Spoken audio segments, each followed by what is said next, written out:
गर्भ समूर्छन माध्यम और गर्भज समूचन के भेद से आद्यम, आदि का जो शरीर कौन सा औदारिक शरीर है वो गर्भ और समूर्छन से जन्म होता है। औपाधिकम बेक्रिकम, और बेक्रिक शरीर जो है उपाद जन्म से पैदा होता है। लब्धि प्रत्यंच, उपाय शरीर जो ना लब्धि प्रत्यय भी होता है। इधर देखना भाई, लब्धि प्रत्यय, जो बेक्रिक शरीर ना लब्धि प्रत्यय भी होता है। मुनिराज को तपस्या विशेष से विक्रिया रिद्धि प्रकट हो गई, वो विक्रियक शरीर प्राप्त हुआ। लेकिन वो विक्रियक देव नारी के जैसा नहीं है, औदारिक जन नहीं है। ठीक है, चक्रवर्ती भी विक्रियक शरीर बनाता, 96,000 रूप बनाता है बेटा, 96,000। कौन? एक चक्रवर्ती, क्योंकि उसको 96,000 महारानियों के यहाँ जाना है। ठीक है, दो प्रकार की विक्रिया होती है, पृथक विक्रिया, अपृथक विक्रिया। चक्रवर्ती की प्रधानता है पृथक विक्रिया, अपृथक विक्रिया। जो नारकी होते हैं वो भी विक्रिया करते हैं, वे एक शरीर में उसी शरीर में विक्रिया करते रहते हैं। परंतु पृथक विक्रिया में क्या होता है कि दूसरा शरीर बना करके, जैसे सौद्रमिंद्र मूल शरीर उसका वहीं रहता अपने विमान में, उत्तर शरीर से वो भगवान के पंचकर्म वगैरह मनाने आता है। इस प्रकार समझना। तेजस्मपी, जो तेजस शरीर होता ना वह भी लब्धि प्रत्यय होता है। शुभम विशुद्धम विघाति चारकम ब्रह्म संहित शैवा,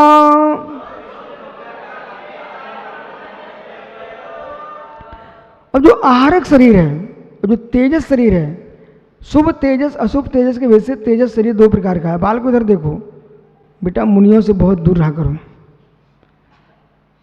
बहुत दूर रहा करो। जैसे अग्नि रहती है ना, रोटी रोटी चूल्हे में सिकती है, तो जितनी सिकती तभी तक रखो, बाकी निकल दूर रखो, नहीं तो जिसमें सिकती उसमें जल जाती है। फिर समझ में आ रहा है कि नहीं आ रहा है? जिसमें सिकती ना उसमें जल जाती है। साधुओं के पास उतने ही बैठो, उतने ही रहो जिससे कर्म हमारे सिकते जाएं, हटते जाएं। इतने ज़्यादा नहीं बैठ जाओ कि उल्टे कर्म बनने लग जाए। ठीक है, ऐसा नहीं कि कोई महाराज सामय कर रहे हैं, अब तुम लगे सेवा भैया व्रती बातें कर रहे हो, कोई को विश्राम करना, तुम रात्रि में 12 बजे तक बातें करते रहो बेटा, तो कर्म का बंद होगा, दूसरे के भाव खराब होंगे। ठीक है, मुनियों का धर्म है कि जल्दी विदा कर दें, और श्रावक का धर्म है, आप लोगों का धर्म है भले बोला है, लेकिन ऋषभ तुम्हारा धर्म है कि सामयिक का समय है, हमको महाराज पास नहीं जाना है, तो कोई पाप का बंधन नहीं होगा। एक बेचारे कहते जाओ, एक हाथ पकड़ बिठा लेते हैं, तो फिर बंद तो हो गई होगा। उनका कुछ नहीं बिगड़े, वे तो अपनी माला फेर लेंगे, परंतु तुम बेचारे बीच में फंस जाओगे। इसलिए कोई साधु पास सामयिक में खड़े होने की जरूरत नहीं है आप लोगों को आज से। ठीक है, चाहे कोई पुचकार के बैठा है, चाहे कोई धमकी दे के बिठा है, लेकिन बैठना नहीं है अपन को। बोले गुरुजी ने मना किया, यदि अनुशासन प्रिय हो तो,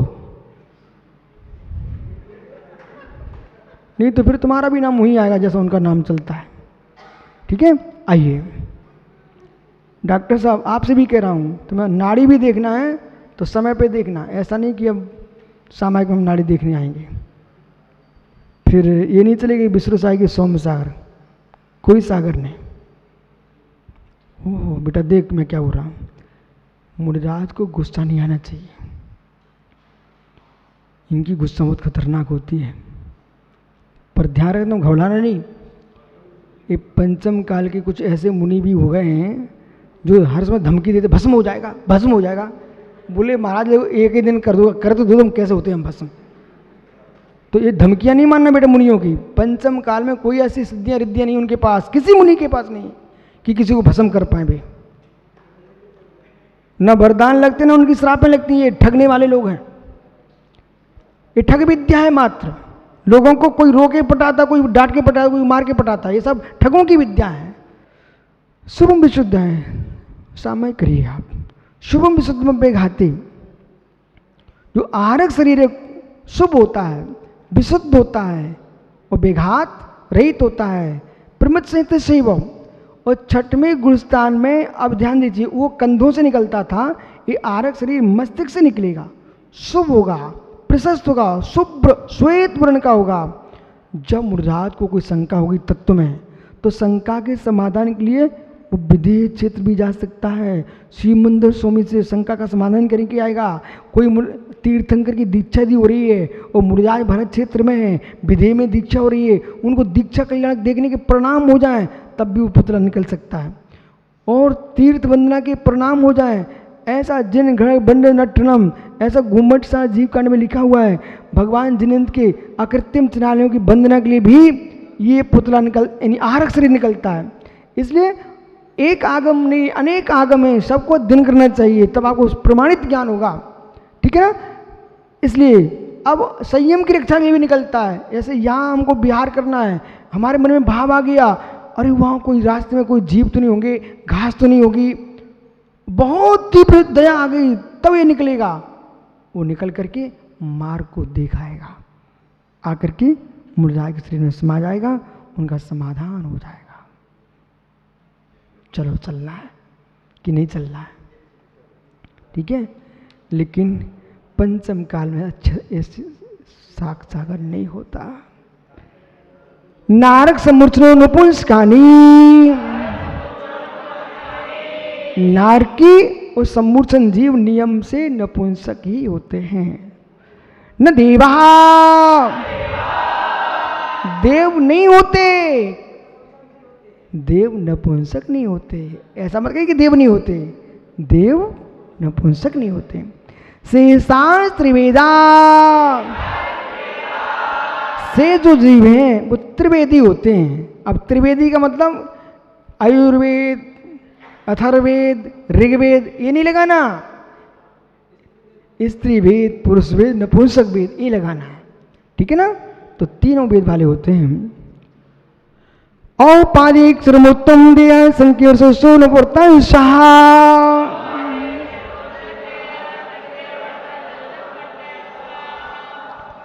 सुनिए, ये बहुत अत्यंत आवश्यक गहरा सूत्र है। इसी पर हमारे राकेश पंडित जी के भगत लोग इसी पर विवाद करते रहते हैं। इस सूत्र का उनको ज्ञान ही नहीं है विचारों को। मित्र, अकाल मरण नहीं मानते जो, उन्हें विवेक पूर्वक उभय न्याय का आश्रय लेना चाहिए। अपवर्तायुष जिनका अकाल मरण होता है अपवर्त आयुष कहलाते हैं। जिनका अकाल मरण नहीं होता उनको अनवर्त आयुष कहलाते हैं। इधर देखो, देव उपा जन्म लेने वाले, नारकी और चरमोत्तम देह वाले तीर्थंकर, सर्वाधिकार की दृष्टि से वो सामान्य केवली को भी जो है अकाल मरण नहीं मानते। राजवातिक कार का कहना है सामान्य केवली का अकाल मरण होता है, तीर्थंकर केवली का अकाल मरण नहीं होता। और इसकी टिप्पणी में भी उनको समझाया है। तो मनुष्य को जहर खा लिया, विष की वेदना से, रक्त के क्षय से, भूख की वेदना से, महामारी से, अनेक हेतुओं से अकाल मरण हो सकता है। परंतु देव नारकी न जहर से मरते हैं न फांसी से मरते हैं, वे अपनी पूरी आयु ही पूरी करते हैं। इसका समझना चाहिए। देव नारकी असंख्यात वर्ष की आयु वाले, समझ में आ रहा है कि नहीं? और चरमोत्तम देह वाले, इनका अकाल मरण नहीं होता है। शेष जीवों का अकाल मरण हो सकता है, पर सभी शेष जीव अकाल मरण से मरे ऐसा मत लगाना, हो सकता है। वो हेतु आपको बता दिए हैं। समझ में आ रहा है कि नहीं? इस प्रकार समझना। इति तत्त्वमोक्ष शास्त्रे द्वितीय अध्याय नमो नमः। ज्ञानी कल बहुत अच्छे से सोच समझ के आना। कल यहाँ पर नरक का और मध्यलोक की व्याख्या करेंगे। नरक की और अधोलोक की और मध्यलोक की व्याख्या होगी। आत्मा स्वभावम परिभाव भिन्नम आत्मा स्वभावम आत्मा का स्वभाव प्रभाषित भिन्न महावीर स्वामी की अध्याय में जब प्रमाण की व्याख्या की, वहाँ पर एक सूत्र आपने कहा, भव प्रत्युदेव नारखणाम। जो भव प्रत्युवधि ज्ञान होता है वह देव और नारकियों के होता है, लेकिन अभी तक नहीं मालूम चला वो नारकियों का निवास क्या है, वो नरक क्या है। उस बात को समाधान करने के लिए तीसरे अध्याय में जीव के अशुभ उपयोग का फल जो है वह नरक गति है। चाहे जीव इस पर रस गंध वर्ण इनका स्वाद चख ले, इस पर रसना घ्राण चक्षु स्रोत ये 5 इंद्रियों के नियोग से इंद्रिय विषय में मोहित हुआ प्राणी भविष्य के क्लेश को भूल जाता है। वर्तमान की इंद्रिय सुख के राग में भविष्य के आत्मा को पीड़ित होने वाले दुख को शीघ्र भूल जाता है। उसका परिणाम जो है उसको दुर्गति की प्राप्ति होती है। स्वतंत्रता का बोध, इस शब्द का विच्छेद मस्तिष्क से कभी नहीं होना चाहिए है। स्वतंत्रता का बोध, प्रतिक्षण प्रतिपल जीव संसार की हर वस्तुओं को निहारते हुए किसी भी अवस्था में हो, इनको आत्मा से भिन्न भेदता रहेगा तो दुर्गति के कारणों से बहुत कुछ बच पाएगा। और जब तक स्वतंत्रता का भेदन नहीं करेगा तो पर पदार्थों में ममत्व बुद्धि से संक्लेशता को प्राप्त करके दुर्गंधि के बंधन में नियम से फंसेगा। इसलिए यहाँ पर तीसरे अध्याय में, जो कि 6वें अध्याय में आप पढ़ने वाले स्वभाव पुण्य स्वभाव पापस्य, जो योग की शुभ दशा है उससे पुण्याश्रम होता है, उसका फल अपन कल देखेंगे 4थे अध्याय में। मनोवचन का है कि अशुभ प्रवृत्ति से अशुभ आश्रम होता है। इस बात का विशेष ध्यान रखना, आपकी भोजन प्रवृत्ति से लेकर के शयन तक चलता है शब्द का जो प्रयोग है वो आपको धीमे से नरक की ओर ले जाएगा। चलता है शब्द का प्रयोग मत सीख लेना, वह आपको अशुभ से बचने का ही पुरुषा करना चाहिए। हर जगह जीव रक्षा का भाव आना चाहिए व्यवहार से। वो हर जगह जीव रक्षा के भाव में आत्मा की संक्लेशता से रक्षा का भाव भी होना चाहिए। आपकी प्रत्येक क्रिया में संक्लेश भाव का अभाव दिखाई देना चाहिए। प्रत्येक क्रिया में संक्लेश भाव का अभाव दिखना चाहिए है। संक्लेश मुक्त मनुष्य, संक्लेश मुक्त मनुष्य, बुद्धि पूर्वक आप अपनी आत्मा को संक्लेशता से मुक्त रखोगे तो दुर्गति से मुक्त हो जाओगे। वे वहां पर नरक का भेदन नहीं करते, वे अपने स्वर्ग का ही सुख भोगते हैं। इसलिए क्षेत्र जन दुख उन्हीं को है जिनके कर्म जन्य दुख है। कर्म जन्य दुख नहीं है, उन्हें क्षेत्र का भी दुख नहीं है। प्रथम दर्ग के प्रथम पटल का एक परमाणु प्रमाण मिट्टी का कण यदि मध्य लोक में आकर के छोड़ दिया जाए, आधे कोष के लोग उसकी दुर्गंध से शीघ्र ही मृत्यु को प्राप्त हो जाएंगे। इतनी तीक्ष्ण की मिट्टी है ऐसे नरकों में जीव निवास कर रहे हैं। नरक की वेदना को सुनते समय अपने कर्तव्य की अनुभूति को जरूर सोचना। कर्म करते समय जीव को भान नहीं रहता है, विपाक के काल में रोता है तभी समझ में आता है। मुस्कुरा मुस्कुरा के कर्म का बंध तो कर लेता है, जब बिलकता है गंगा यमुना से धार बहता है तब फिर कहता हाय हाय ये मैंने क्या किया। जो जो नरक पहुंचे हैं उनको भी किसी ने उपदेश दिए थे पर नहीं सुना। ये परम सत्य है।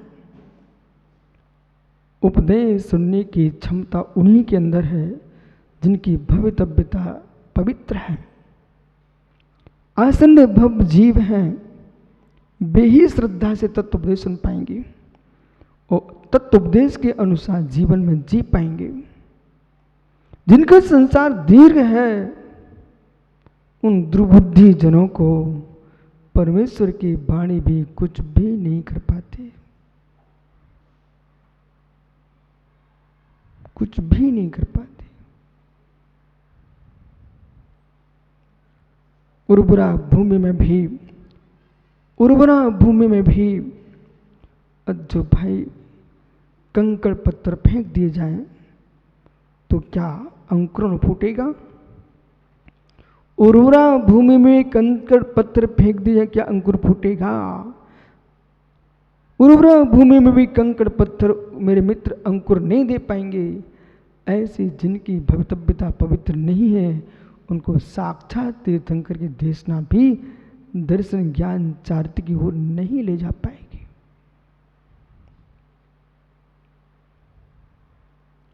अच्छा समझाएंगे उनको उल्टा ही समझ में आएगा।